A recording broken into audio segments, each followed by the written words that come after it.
ಅಯ್ಯೋ ನಮಃ. ಈ ದಿನ ಗುರುವಾರ ನಾವು ಸಾಯಿರಾಮರಿಗೆ ಎಲ್ಲರೂ ಸಹ ಒಂದು ಸಾಷ್ಟಾಂಗ ನಮಸ್ಕಾರಗಳನ್ನು ಸಲ್ಲಿಸುತ್ತಾ, ನನ್ನ ಹೆಸರು ಈ ವೆಂಕಟಲಕ್ಷ್ಮಮ್ಮ. ನಾನು ಹೊಸಕೋಟೆ ತಾಲೂಕಿಂದ ಬಂದಿದ್ದೇನೆ. ನಾನು CRP ಆಗಿ ಕೆಲಸ ಮಾಡ್ತಾ ಇದ್ದೇನೆ. ಹಾಗೆ ನಾನು ಮುಖ್ಯ ಶಿಕ್ಷಕಿಯಾಗಿ ಒಂದು ಸೀನಿಯರ್ ಅಂದರೆ ಪದೋನ್ನತಿ ಮುಖ್ಯ ಶಿಕ್ಷಕಿಯ ಕೆಲಸ ಮಾಡ್ತಾ ಇದ್ದೇನೆ.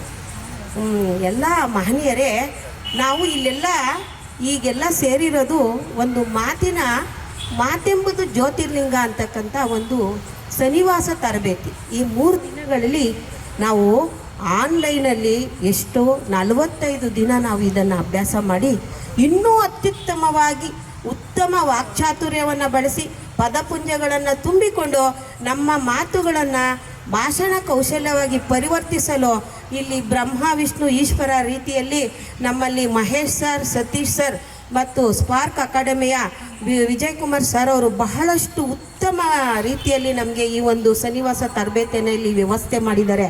ಅವರಿಗೆ ಮೊದಲನೇದಾಗಿ ನಾನು ಕೃತಜ್ಞತೆಗಳನ್ನು ಸಲ್ಲಿಸುತ್ತಾ, ನನ್ನನ್ನು ಈ ಒಂದು ಅವಕಾಶವಾದಿಯಾಗಲು ನನಗೆ ಮಾರ್ಗಸೂಚಿಸಿದ ನಮ್ಮ ಇವರು ಮುತ್ತರಾಜ್ ಸರ್ ಅವರಿಗೂ ಸಹ ನಾನು ಧನ್ಯಗಳನ್ನು ಅರ್ಪಿಸ್ತಾ ಇದ್ದೀನಿ. ನಾವು ಮನಸ್ಸಿದ್ದರೆ ಮಾರ್ಗ. ಮನಸ್ಸೇ ಯಾವತ್ತೂ ನಮಗೆ ಒಂದು ಚಂಚಲ ಮನಸ್ಸಿರುತ್ತೆ. ಅದಕ್ಕೋಸ್ಕರ ಆ ಮನಸ್ಸನ್ನು ನಾವು ಯಾವಾಗಲೂ ಹೀಗೆ ಹಿಡಿದಿಟ್ಟುಕೊಂಡಿರಬೇಕು.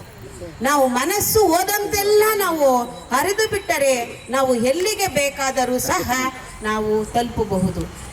ಆದ್ದರಿಂದ ನಾವು ಮನಸ್ಸಿಗೆ ಒಂದು ಲಗಾಮನ್ನು ಹಿಡಿದು ಆ ಒಂದು ಕುದುರೆಯ ರೀತಿ ಓಡದಂತೆ ಈ ಉದಾಹರಣೆಗೆ ಇಲ್ಲಿ ನೆರೆದಿರ್ತಕ್ಕಂಥವರೆಲ್ಲ ಒಂದು ಮನಸ್ಸಿನಲ್ಲಿ ಅಚಲ ಒಂದು ಶಕ್ತಿಯನ್ನು ಪಡ್ಕೊಂಡು ನಾವು ಉತ್ತಮರಾಗಲೇಬೇಕು. ಉತ್ತಮರಾಗಬೇಕಾದ್ರೆ ಒಳ್ಳೆಯ ವಾಕ್ಚಾತುರ್ಯ ಆಗಿರಬೇಕು.